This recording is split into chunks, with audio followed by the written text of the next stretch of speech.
Ahora vamos a hablar de los mensajes subliminales.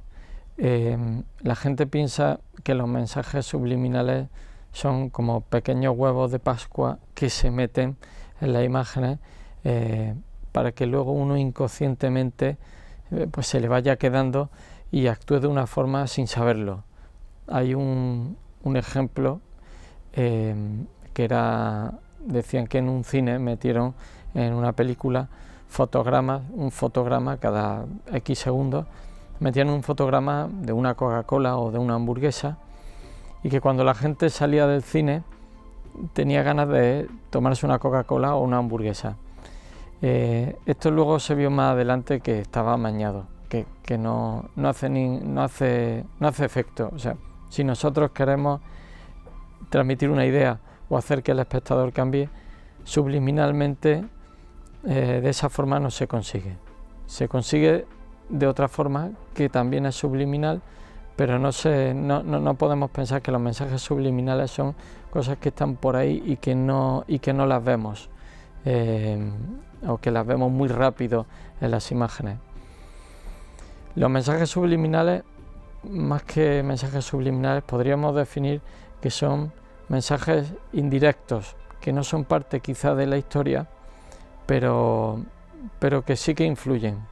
Y esto tiene que ver con los modos como presentamos las historias, el tipo de personajes, cómo van vestidos. Si, por poner un ejemplo, si nosotros tenemos un personaje que es un detective y que está resolviendo un caso, y el tipo es elegante, refinado, se sienta a pensar y fuma pipa, aunque el objetivo de la producción no sea conseguir que la gente fume pipa, pero uno cuando termina de ver pues Sherlock Holmes y lo ve muchas veces o lo lee, acaba pensando que fumar pipa tiene que ver con personas reflexivas, quizás mayores de edad, que investigan o que son elegantes,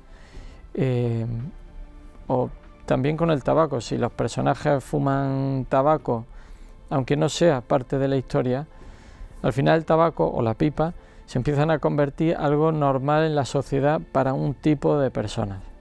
Eso sí que sería subliminal.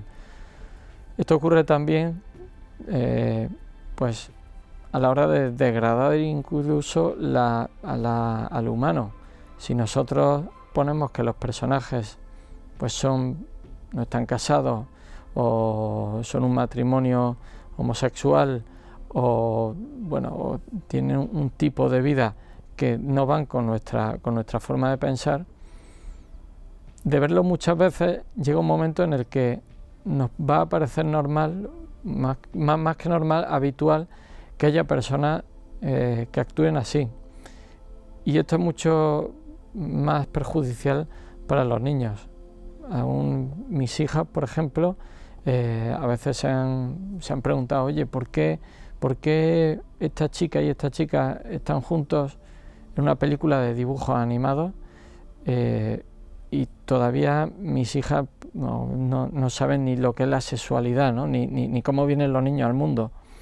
Entonces estamos empezando a explicarles las raíces cuadradas cuando todavía no saben sumar. ¿Cómo se hace esto? Pues a través de ese mensaje subliminal. No solo el tipo de personas, cómo visten. Pues si yo pongo que los personajes visten de una forma, luego puedo empezar a ver en la sociedad gente que viste igual. Si un héroe lleva una estrella en el centro, en la camiseta, pues los niños se van a comprar esa camiseta porque les gusta ese personaje. Entonces es una tontería, pero que tiene que ver con el modo de vestir, pero luego con el modo de actuar también ocurre y se empieza a normalizar, aunque deteriore a la persona.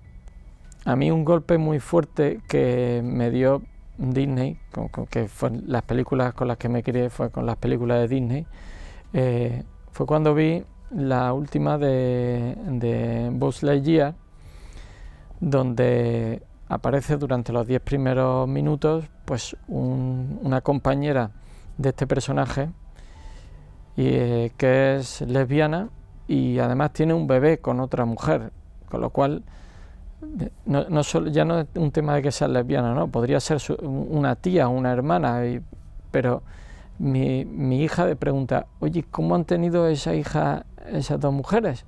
Pero todavía no sabe cómo tienen los hijos una mujer y un hombre. Pues ya explicarle cómo lo han tenido dos mujeres se me hace más difícil en una película de dibujos. Con lo cual, ¿qué pasa? Que para mí Toy Story, que había sido el top de mis películas de la infancia, luego la 2, la 3, etcétera, y los episodios, de pronto meten que este personaje está en una historia donde hay un detalle, no es parte de la historia, pero hay ese detalle que dice, oye, pues fíjate que ya ni siquiera es subliminal, va muy directo, aunque no sea parte de la historia, va muy directo, y mi hija termina la película y lo que me pregunta no es si el personaje es bueno, es malo o lo que ha hecho, qué bien lo que ha hecho. Lo primero que me pregunta es, oye, ¿por qué hay dos mujeres que han tenido un bebé?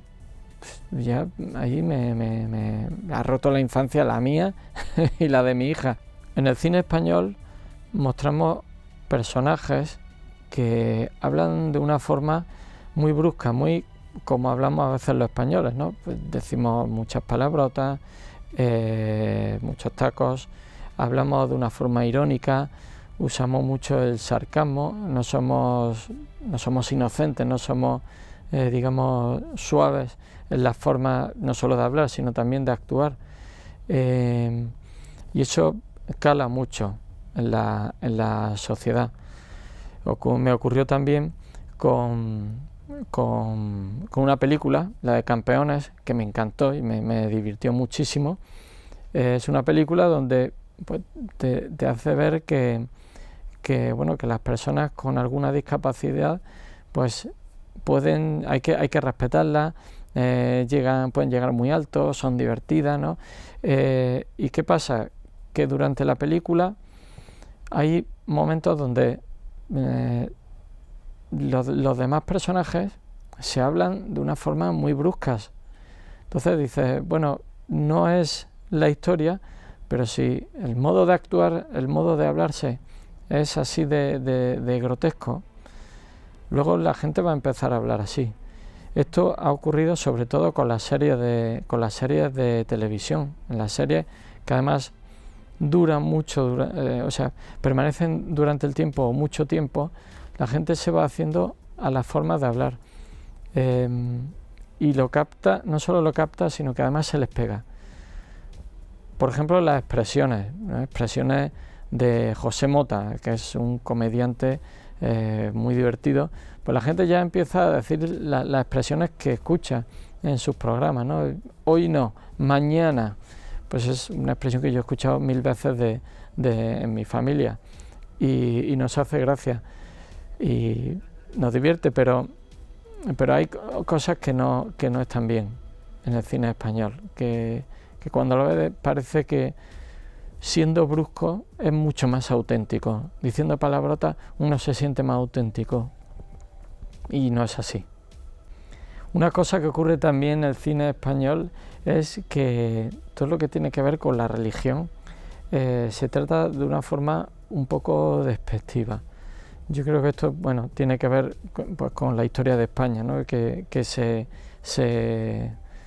la religión se le atribuye a la derecha, ¿no? Y pues hay gente que no casa con ideas de derecha, pero a los sacerdotes, pues a las monjas, a los monjes, a todas las personas que quieran transmitir una idea que parezca que viene del cristianismo, se les rebaja o se les pone como si fueran unos frikis, ¿no? De la religión.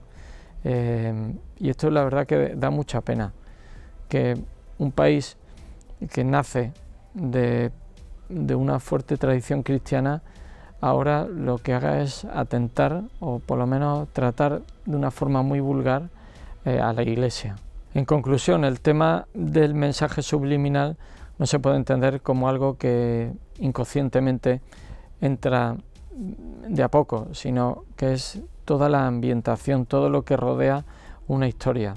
Eso es lo que se le queda a la gente, cómo afecta, de hecho, cómo entra a través de los afectos a la razón, y hace que terminemos pensando de una forma o de otra, cómo vamos normalizando a través del mensaje audiovisual ciertas cosas que pueden ser buenas, pero que también pueden ser nocivas para la sociedad.